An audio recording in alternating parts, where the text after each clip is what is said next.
নমস্কাৰ বন্ধুসকল, welcome to অখন জয় ইউটিউব চেনেল। তো ফ্ৰেণ্ডসকল, আজি আকৌ এটা জব ইনফৰমেশ্যন ভিডিঅ' লৈ আহিছোঁ। তো বন্ধুসকল, আজিৰ ভিডিঅ'টো হৈছে যে গুৱাহাটী হাইকোৰ্টৰ ফালৰ পৰা 5টামান পোষ্ট মুকলি কৰি দিছে। পোষ্ট নেম হৈছে ল' ক্লাৰ্ক। যিটো ইয়াতে টোটাল 5টামান পোষ্ট আছে আৰু ইয়াতে দৰমহা দিছে যে 30,000 পৰা ফিক্স বেতন হ'ব।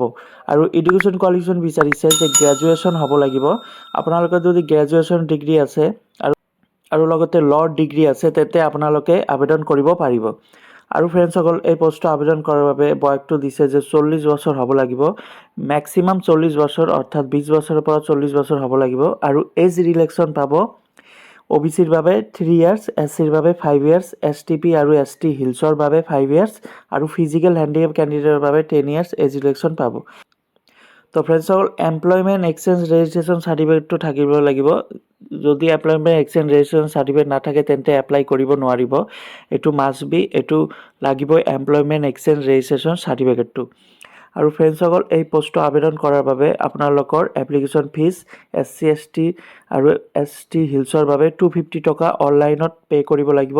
ফিজিকেল হেণ্ডিকেপ কেণ্ডিডেটৰ বাবে একো পইচা পে' কৰিব নালাগে। আৰু আদাৰ্ছ যিটো OBC আৰু জেনেৰেল কেণ্ডিডেট হয় 500 টকা পে' কৰিব লাগিব। আৰু ফ্ৰেণ্ডসকল, আপোনালোকে কেনেদৰে অনলাইনত এপ্লাই কৰিব, এই গুৱাহাটী হাইকোৰ্ট ৰিক্ৰুটমেণ্ট এই ৱেবছাইটত গৈ আপোনালোকে আবেদন কৰিব পাৰিব। হৈছে 14 ফেব্ৰুৱাৰীৰ পৰা অনলাইন এপ্লাই আৰম্ভ হ'ব আৰু লাষ্ট ডেট হৈছে 28 ফেব্ৰুৱাৰীলৈ। 28 ফেব্ৰুৱাৰী তাৰিখৰ ভিতৰতে আপোনালোকে এপ্লাই কৰিব লাগিব। তো বন্ধুসকল, এইটো হৈছে গুৱাহাটী হাইকোৰ্টৰ ফালৰ পৰা যিটো এডভাৰ্টাইজমেণ্ট। অলপ আগতে এইটো নটিফিকেশ্যন আছিল, তো এইটো হৈছে এডভাৰ্টাইজমেণ্ট। ইয়াতে লিখা আছে যে 30,000 টকা ফিক্স পে', অৰ্থাৎ 30,000 টকা বেতন হ'ব। আৰু পোষ্ট নেম হৈছে ল' ক্লাৰ্কৰ পোষ্ট হয়। ইয়াতে লিখা আছে Guwahati high court at Guwahati advertisement. তো এইটো ষ্টাৰ্টিং ডেট হৈছে 14 ফেব্ৰুৱাৰীৰ পৰা 28 ফেব্ৰুৱাৰীলৈকে। দিনৰ ভিতৰত আপোনালোকে আবেদন কৰিব। ইয়াতে এজ লিমিট দি দিছে, ইয়াতে গণনা কৰি দি দিছে যে OBC MOBC কেণ্ডিডেট 43 হ'ব, SC STৰ বাবে 45 আৰু আনৰিজাৰ্ভ কেণ্ডিডেট অৰ্থাৎ জেনেৰেলৰ বাবে 40 বছৰ ইয়াতে এজ লিমিট দিয়া আছে।